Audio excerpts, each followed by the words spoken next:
for watching The 9. After a 3-year pause, student loan interest has begun accruing again. Repayments on outstanding loans set to restart in less than a month. Our good friend Dan Casey of Bridge River Advisories to help us navigate through all of it. Thanks so much for being here. I'll tell you, when it comes to student loans, it's in the courts, it's not in the courts. There's a pause, it's back. It's wiped away, it's not. Right. What do people need to know about their student loan debt today? Yeah, so last year, President Biden, tried to abolish it all. Supreme Court said, no, that's not going to work. So they did implement some ways to help the payments. Income-driven, lowering payments, certain forgiveness if you're like in the military or public service or teachers, things like that. So there are some programs out now, and the website is really, really good as far as letting you know what options you have and how to lower your payments and things like that.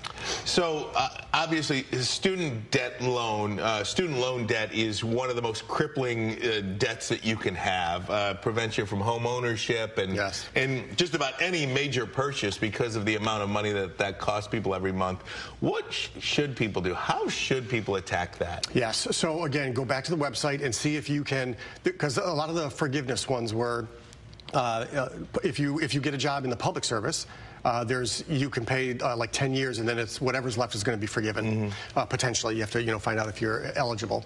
The other one is if you ever do get your payment lowered because of income needs.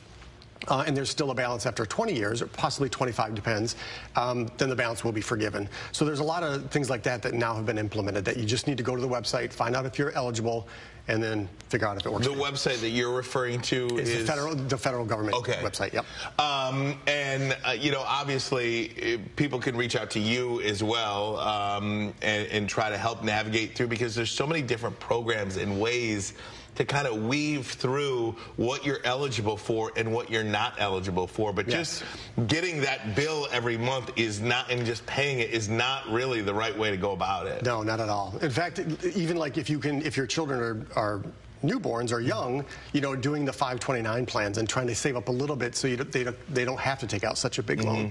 The Secure Act that passed this year even said that if there's even money left over in those 529 plans, your kids can potentially throw it into their Roth IRA. So lots of cool things, lots of good strategies. You just got to go out and look.